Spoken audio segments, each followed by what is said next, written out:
अस्सलामुअलैकुम वरहमतुल्लाहि वबरकातुहू। उम्मीद करता हूँ आप सब खैरियत से होंगे। मेरा नाम हाफिज शाहजेब है। जैसा कि हम क्लास 9 के चैप्टर नंबर 2 कर रहे थे फिजिक्स में, और हमने एक्सेलरेशन और वेलोसिटीज पढ़ ली थी और उनकी एग्जांपल्स भी सॉल्व कर ली थी। उसके बाद हमारा अगला टॉपिक है स्केलर क्वांटिटीज और वेक्टर क्वांटिटीज। तो हमने फिजिकल क्वांटिटीज के बारे में पढ़ा था। तो फिजिकल क्वांटिटीज जो भी हों उनको दो कैटेगरीज में डिवाइड किया जाता है, एक स्केलर क्वांटिटीज और एक वेक्टर क्वांटिटीज।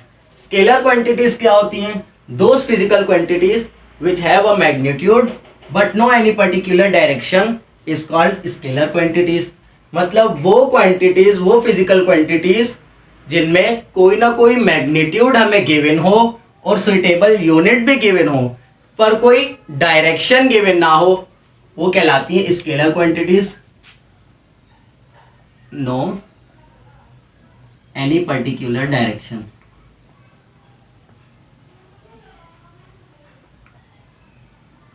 जिसकी एक मिसाल हम ले लेते हैं डिस्टेंस की।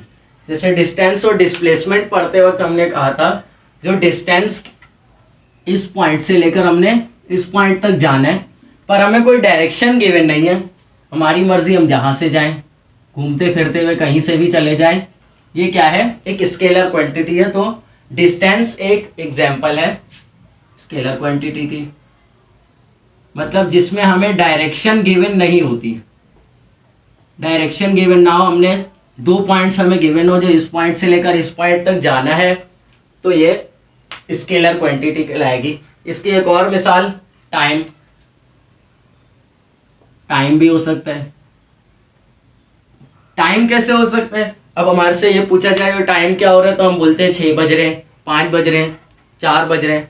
ये तो नहीं बोला जाता नॉर्थ में 4 बज रहे हैं, ईस्ट में 6 बज रहे हैं, ऐसा नहीं होता। मतलब कोई भी डायरेक्शन हो, टाइम सेम है तो टाइम की भी डायरेक्शन नहीं होती। इसी तरीके से वेक्टर क्वांटिटीज। वेक्टर क्वांटिटीज क्या होती हैं? Those physical quantities which have a magnitude with a suitable unit and have a particular direction. मतलब वो क्वांटिटीज जिनका मैग्नीट्यूड भी हो, जिनमें मैग्नीट्यूड भी हो, सुइटेबल यूनिट भी हो। मतलब ये दोनों चीजें तो वही है जो स्केलर में भी होती हैं, पर फर्क क्या है?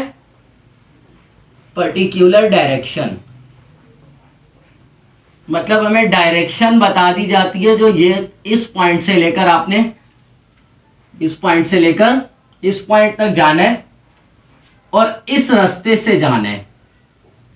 तो मतलब डायरेक्शन हमें दे दी जाए किसी जगह पर जाने की, मतलब यहां से लेकर वहां तक जाना है और इस रास्ते से जाना है, तो डायरेक्शन भी हमें दे दी जाए तो वो कहलाती है वेक्टर क्वांटिटीज।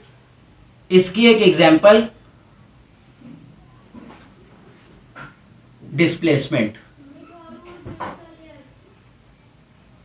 एक एग्जांपल डिस्प्लेसमेंट है, क्योंकि डिस्टेंस और डिस्प्लेसमेंट पे जब हम फर्क पढ़ रहे थे तो उसमें हमने पढ़ा था जो डिस्टेंस जिसमें हमें डायरेक्शन गिवन ना हो और डिस्प्लेसमेंट जिसमें हमें डायरेक्शन गिवन हो।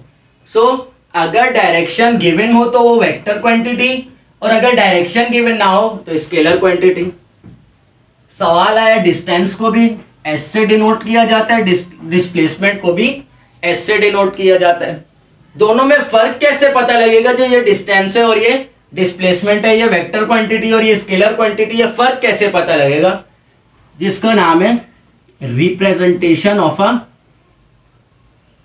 वेक्टर। किसी भी वेक्टर का पता कैसे लगेगा जो ये वेक्टर है या स्केलर क्वांटिटी है? सो इसकी एक मिसाल यही डिस्प्लेसमेंट ले लेते हैं। अगर हमें रिप्रेजेंट करना है जो डिस्प्लेसमेंट, ये डिस्प्लेसमेंट है या डिस्टेंस से पता कैसे लगेगा?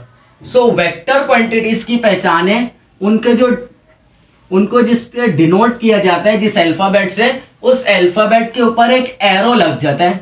वो एरो हमें बता रहा होता है जो ये वेक्टर क्वांटिटी है, और जिसके ऊपर एरो ना हो वो स्केलर क्वांटिटी है। सो ये एरो हमें शो करता है, ये डिफरेंट लाता है, इससे इन दोनों को मुख्तलिफ करता है, जो ये वेक्टर क्वांटिटी है और ये स्केलर क्वांटिटी है। इसकी एक ग्राफ में मिसाल ले लेते हैं। ग्राफ में अब कैसे पता लगेगा? सो ये एक लाइन है,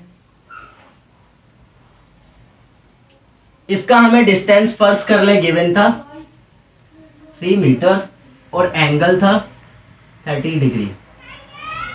सो हमें कैसे पता लगा जो ये डिस्टेंस है या डिस्प्लेसमेंट है?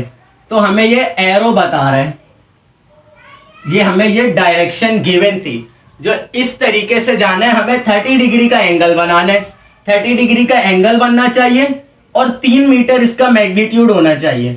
सो हमें डायरेक्शन बताई हुई थी, इतना एंगल हो 30 से लेकर 35 नहीं हो सकता, या 35 से 30 से नीचे 25 पे नहीं आ सकता। एक डायरेक्शन हमें गिवन थी जो 30 डिग्री एंगल ही होना चाहिए।